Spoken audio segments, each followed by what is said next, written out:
Hello, thanks for dropping in. I have had a rough day. Well, yesterday was a rough day. I think it was yesterday. Maybe it was the day before when it came to recording. Because, oh, first, and I'd always heard this was possible, I was copying things off of, hang on one sec here. There we go. Off of an iPad. And I'm sure I put copy, not cut. I always put copy, not cut. But anyway, somehow the two files that I didn't. They didn't. They got midway through and then something went weird. And I've had this happen before, but never have I had it happen that then the files are just gone. So maybe I accidentally hit cut. I don't know. Anyway, it was distressing. So I said, okay, well, you know what? I can redo this because look, here I've got a monitor to go with the Amiga 3000. So I could test it. So I can do this. Anyway, so I came up, kind of did what I did before, kind of, sort of, maybe a little bit. Um, and then I found, when I had finished, that my little wee microphone that I usually have pinned on me, the little green light wasn't on, which means somehow it had been turned off or disconnected, or I don't know what happened, but it wasn't. And then I checked the video, which was some 20 some minutes long, no sound, not a word. Like,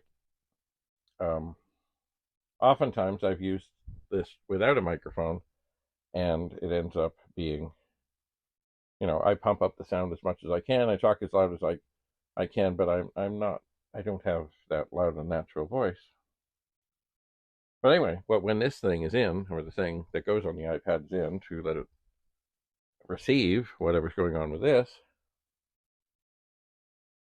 the regular microphone doesn't work at all. So there's nothing. So I did 3 videos. They were all ruined. So what I'm going to do today is I'm going to pin this thing right on this Amiga 2000 here. Oh, that might be a mistake. No, I don't think no, I'm not turning this on now. So it'll be fine. I was thinking the fan will overpower the sound or the microphone. Anyway, see, this is life. And you know what? I always do copy and paste because sometimes things don't copy right, and then you can always do it again. What happened? I'm not sure. Anyway, I will find out when I try this again. But anyway, I see the little green light is on, so nothing can go wrong. Huh? I hope. All right, back to the Amiga 4040. So, as I said earlier in another video, I have been to the basement, and indeed, I have found a monitor that will work. This is a 1084.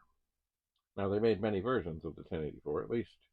Well, then there was the 1084S, but they looked all different than this. This looks like, excuse me, the original Amiga monitor, except it just had the Amiga with the logo there, which I like better. Maybe I'll try and get a sticker for that. Actually, I rushed an Amiga monitor to New York. Or maybe it was not New York. Eventually, it ended up in New York because it was an original and it worked and it was wonderful and in glorious shape for a special project, something to do with the New York Times and Andy Warhol, I believe. Anyway, yeah. Anyway, so yes, I've been to the basement. I found this monitor. I had the cable for this monitor. There are, there are different cables that go with the Amiga and different monitors. This one uses kind of like a joystick connector on the back, and of course the typical 23 pin DV connector, not 25, 23. So I was able to test this. Now, do I have a keyboard for it yet? Which goes goes into this funny port. No. I've not hooked up sound because I don't. One thing, of course, I did find in here is that there, haha, that's a toaster. It's in there. It is indeed. So, what I can do now is I can turn this monitor on, and of course, it goes on very easily. But as you'll see when I try and turn it off later, a lot of the switches on a lot of the monitors, well, there's a spring in there, and sometimes they go a little wonky. I recently saw an ad for another Amiga 4000. I pondered, still pondering, still torturing. And he said the monitor, you got to take, it's like a business card, just a little bit of it, and just stick it in to hold it in. Anyway, these things happen. I don't seem to remember ever having a 1701 or 1702 like that, but a lot of these others things happen. Mostly, if I remember rightly, that kind of thing happens on the 1084, the 1084S, etc., etc., etc., etc., etc. Anyway, so we're all plugged in. I've done this before, but you haven't seen it. I'm going to turn this on. And it will make appropriate noises, and I can hear the hard drive inside,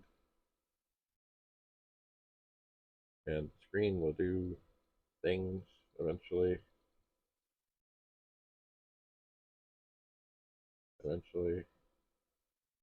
Haha, and there it is. Now, of course, because I don't have a mouse and I don't have a keyboard, I can't move the pointer down so I can see how much RAM this machine has or anything else. And I can't open any of the drawers. I cannot. I did. It's funny how sometimes some things work. I found this other demo, which I think you have seen in black and white on the big monitor running in here. It's called a probe sequence demo. But in the last video, which you'll never see, I tried to run it. It had worked on here, and it came up in color. I guess that was on the other ones, but on the last one, it didn't want to run.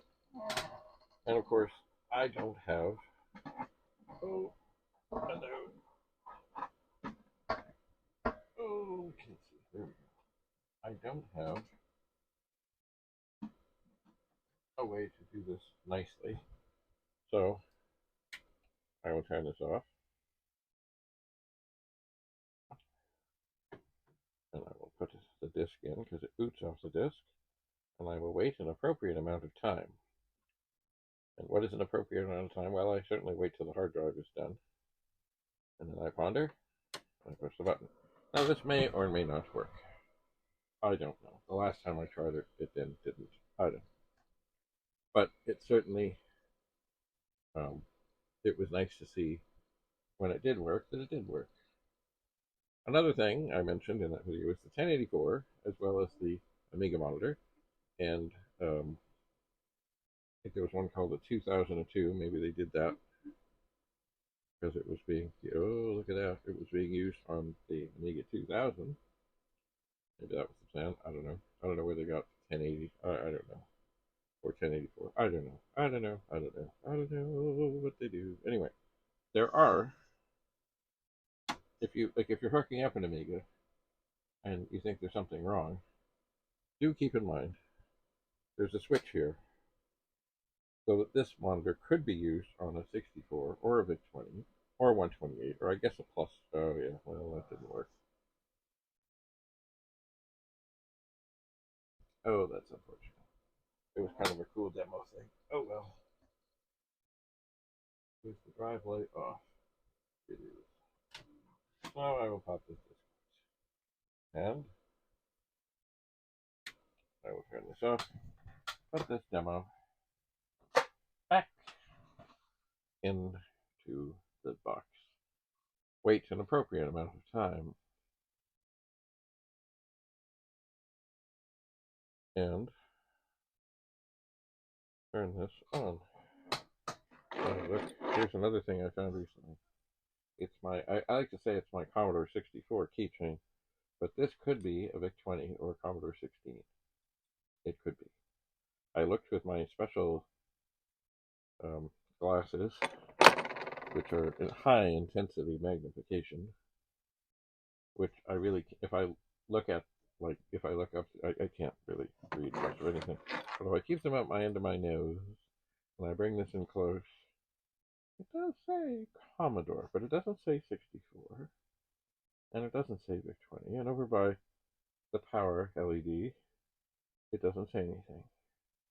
And I'm sure I picked this up at one of the World of Commodore things, and I probably picked up more than one. I probably went back to the booth more than once, although I don't know where other ones are at the moment. Um, and of course, people like Paul Higginbottom and David Berezowski and others who knew who I was would probably try and chase me away when I tried to gather up things like this, as well as brochures.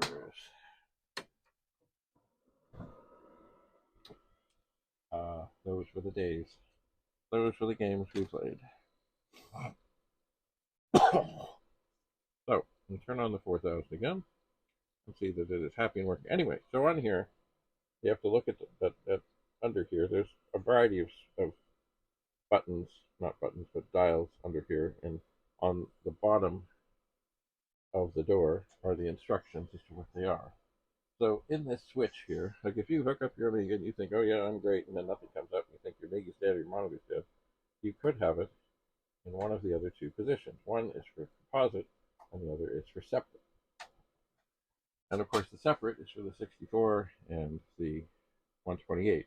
But still, if you don't have the cable to do that, you can run it through composite. And the other thing is, way on the back, there's another switch.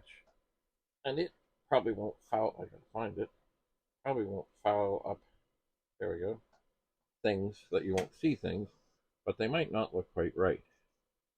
Like, maybe that's for black and white, so everything looks kind of ghosted a bit. Oh, that's better. So, keep that in mind if you're hooking something up and trying something. That you do check the switches. I'm going to put this up because it just looks better like that. So yes, check the switches. I guess similar to in the modern day when you're using HDMI, go to the menu, make sure you have the right device selected. So I will continue to hunt. And the thing is, this 4000, I did in the other one plug it in and try it. Didn't do anything. It kind of does a little bit of something, but not much of anything. Nothing comes up on the screen. It's, I fear, been battery toasted, but I don't know. There could be something else wrong in there. There's only bunches and bunches of parts. It's funny, I was watching a show a while back called Restoration Garage, and it's about a place in Bradford, Ontario that's not far from here. And this one guy was talking about, inside of an engine and millions of parts moving all together. Millions. Well, there aren't millions of parts inside an engine. There's lots, but there's not millions. And there's not millions of components inside any of these, but there's lots. I would dare say there's more components inside something like this than there is inside an engine of a car, where you have pistons and rings and valves and tappets and main crankshafts and camshafts and things and stuff. I don't know how many parts there are inside like a 4, a 6, or an 8-cylinder engine, but there's not millions. But yes, they're all working together in synchronization. Unless, of course, the timing belt snaps, and then you're screwed. It's funny. From what I understand, the industry has finally gone back to timing chains, and I'm glad because I really think the whole industry, of all the people that make cars, should be sued because basically putting in a timing belt, oh, it's quieter.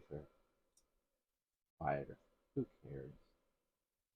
It means that after a certain time, if you don't get it dealt with or changed, your car goes kaboom. Although not in flames, kaboom. It's ruined, and that kind of really it's planned obsolescence. Or if it's not planned obsolescence, it's hey, We can make another bunch of money off of them when they have to come in and replace that stupid belt. It's quieter, but nobody cares if it's quieter. Anyway, enough about cars and things and such. But that show I spoke of, Restoration Garage, I quite like it. I haven't seen nearly all of it because it keeps going from one network to another, but it is interesting. It is. Some of the things I think, like a lot of these reality shows, are carefully scripted, which means they're not reality. Like there was a time this guy was getting this replica. I think it may have been a '57 Chevy or something done, and in he comes, and then they've got these things, wheels and stuff on that he thinks are, oh, that's too big, that's too whatever. And the next time he comes in, they've got these tiny little things on there, and he's like, oh, please, they would never do that.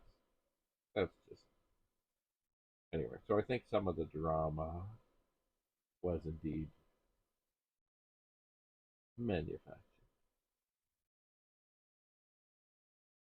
which I suppose in some ways isn't reality, but in some ways is reality. Because there are people in the world who like to create drama.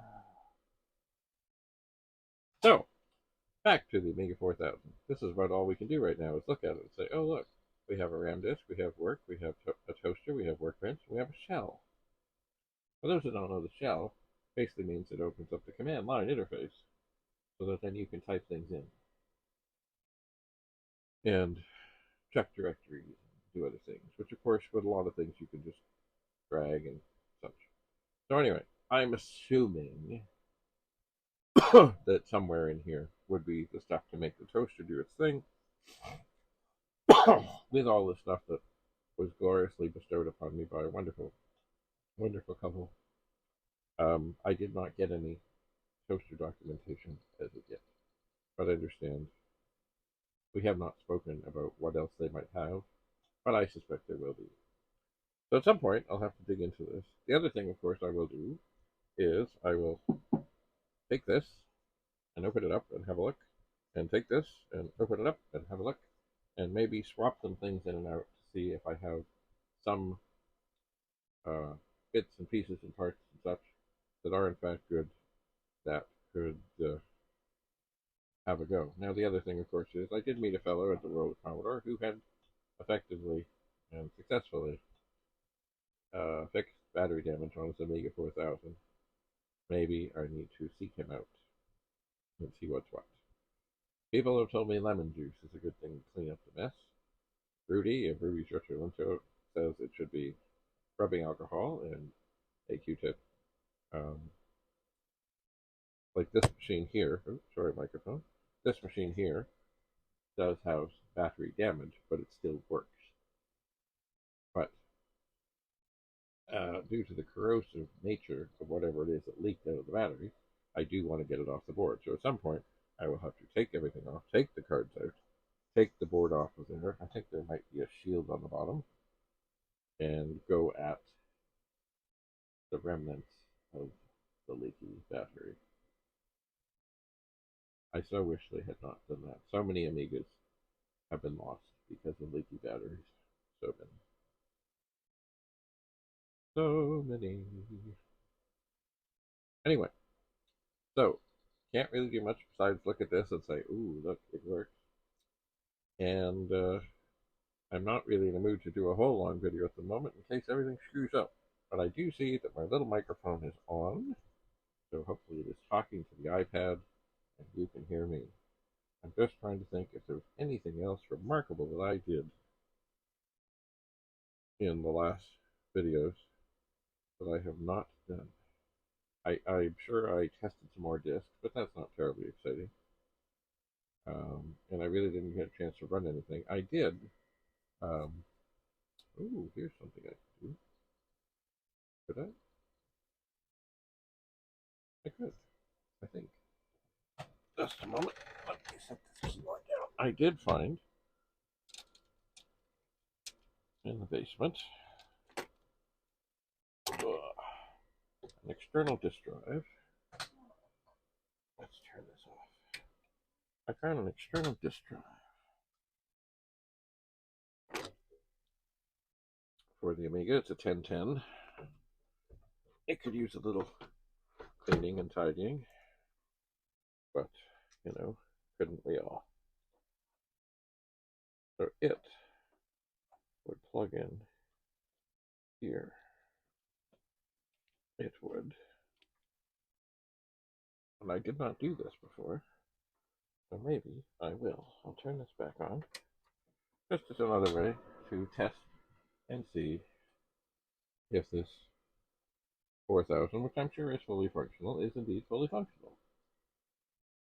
Because one of the reasons I brought this up is I had two other external drives, not by Commodore, for the Amiga, that I couldn't get anything to read on. So that's, when you have two, you think, well, is this a case of the drive is bad, or is there something wrong inside the machine that is not letting it work? So, best way to tell is to have another drive that works, and pop it in and say, oh, look, it works. So, that's good. It came up, I don't know if you see that, just says the 500. This is the Amiga 500 demo that will not work. I know it won't work on this machine, so I won't bother with it. I will not. Anyway, this was a vital piece of equipment back in the day, because most Amigas, like the 1000 and the 500, came with one disk drive. That's all it had, one disk drive. And to copy a disk, or even load some programs, or do other things, it was endless disk swapping. And of course, you're not supposed to take a disk out of the Amiga when the light is on, but when you're doing these endless disk swapping things, I'm probably getting frustrated because every 2 seconds it's saying, put this disk in, put that disk in, put this disk in, put that disk in. You can cause damage if you're too quick on it. And by getting frustrated, you can do that. But an external drive was glorious. And, of course, two of them was even more glorious. When I had a computer store in Florida, I remember there were lots of people who liked to use these fast copy programs. But see, even back then, there were viruses. And so at the club meeting, we would have a club disk. That was the Sarasota Manatee Amiga Users Group, otherwise known as SMOG, which is also a dragon from a well-known thing that suddenly escapes me. It'll come back to me. Anyway, so I said, no, we really shouldn't use the fast copiers because they don't have virus detection. And I had a Workbench disk that did have a virus checker thing. And really, anyway. But anyway, so one day, of course, I had not won the battle yet, and we sent out, people brought discs in, we copied them, and they all went home with viruses. So I said, well, that's enough of that. So I had a bunch of Amiga 1000s and external drives. So I would just bring them all, set them up, and people were always saying, well, the fast copies are faster. Well, when I had 5 like Amiga 1000s connected and 5 external drives, and I also I had a setup where I had one monitor, and I could switch between the thing, and I had let me think about that. I think I also had, because the Amiga 1000's connector was kind of like a phone connector. No, you know what? Maybe it was a mouse. I don't know. I seem to remember I had two switch boxes, one for the monitor and one for either the keyboard or the mouse. I don't remember now. Anyway, but I would always make sure we had 5 fresh copies of the new disc, and I could put in the discs of people that were members of the club, and very quickly assure that, okay, I got them, yep, it's good, yep, came up, and it issue the commands, boom, boom, boom, boom, boom, and copy the 5 discs, and check them, and of course also it had virus checking, and make sure, and if something didn't copy, try again. If somebody's disc just wouldn't work, just say, yo, your disc isn't working, and probably they'd give me another, or if not, I just say, okay, well, here, I got another disc, and da da da da. And on that, we never, ever, ever spread a virus again, ever. So external drives, great things. Now, of course, the Amiga 2000, such as this, has room for 2 drives in it, which is beautiful, beautiful. Because as much as the external drives are wonderful, generally the Commodore cable wasn't really long enough, and it made it difficult. The cable on these other 2 drives that I have here is longer, but of course the drives aren't working. So, but I'm sure, if they were working, let me just see if I can have a box of discs here. And on the box, under the discs, are these disk drives with the golden image drive. Lovely. Ooh, they got, I think, on-off switches. Ooh, they are stuck. Ooh, don't force it. Anyway, the cable was, I would just guess, twice as long as that on the 1010. And sometimes, yeah, length matters. Sometimes.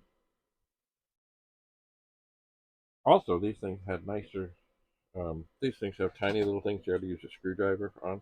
These things had bigger things you could easily twist in. Because, of course, especially with these drives, and I guess anything, it's always best to secure things in the machine.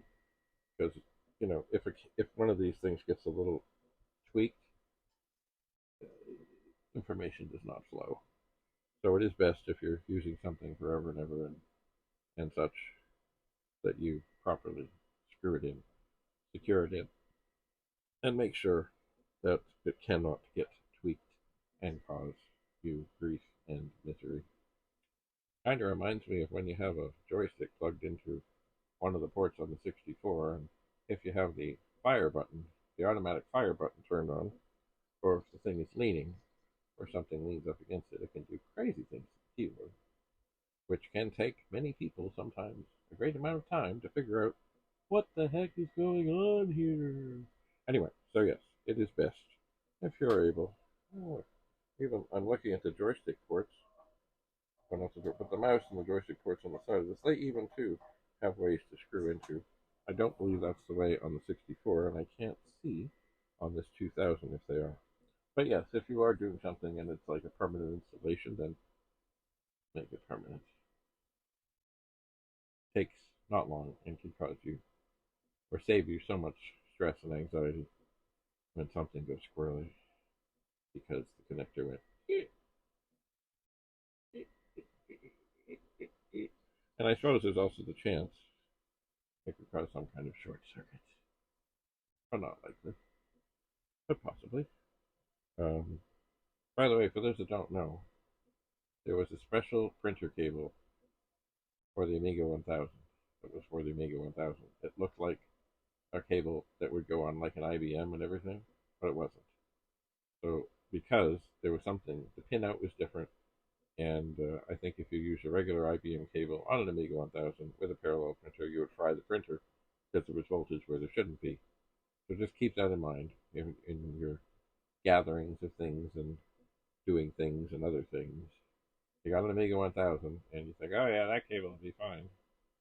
Just be really careful. Really careful. Well, there's not much at this moment that I can do. So I think I'm going to turn this off. Oh. Maybe that'll help the sound quality a bit, having that turned off.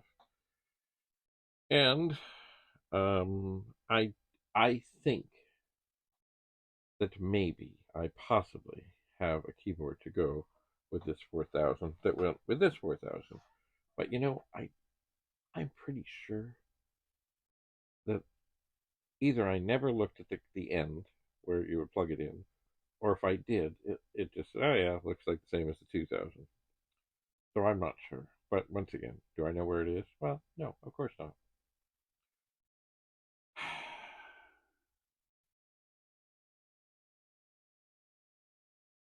Life. So, enough for now. I'm hoping that the recording has sound, and I'm hoping that when I go to copy the recording over, that it copies. And it's probably 2022. It may not be by the time you watch this, but I think this is going to go live on Christmas Day. Woohoo! So, if you do celebrate Christmas, I hope you have a good one. And if you celebrate something else, I hope you have a good one. And if you don't celebrate anything, still, I hope you have a great day. Indeed. So, keep sticking on the ice, and we'll meet again. Hopefully you'll see this video. Hopefully it won't get ruined like the other three. Hopefully. Until we meet again, bye for now. Bye. Bye-bye. And now I will reach over. Oh, firstly, we are no longer on the air. I'll turn off the main power. This will turn off a big light. And the iPad will suddenly jump and say, whoa, what happened to the light? Ah! But it will adjust. It will. And then I will pick up this little microphone and see that, in fact, the green light is on. This is good. And I will rise, make my way to the iPad, stop the recording as I look around the room and go, oh God, what have I done? What have I done? I need to get a working in this room. I do. Basically, what I need to do is gather up the stuff that's sitting around, probably put some of it in boxes, and then put and stack those boxes along with others that I have to move in here to the box room. And who knows, I may end up not recording in here anymore soon. I might not. I might find somewhere else more suitable. Because I got too much stuff. I got lots of boxes. And I'd rather have them contained. That is the plan. But remember, as Sid Bolton said, or he wore a t-shirt that said, it's not hoarding if you're organized. Well,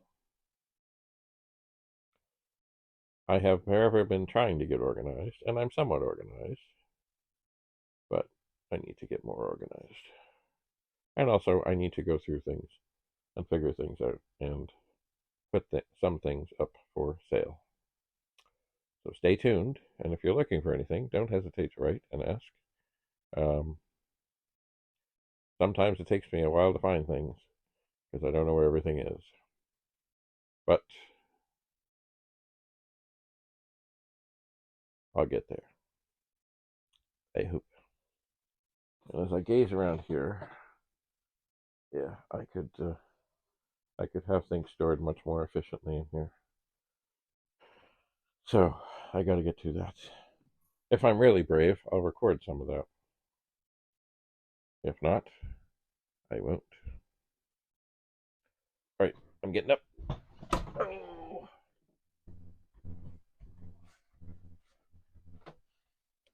And we'll see you again. Bye for now.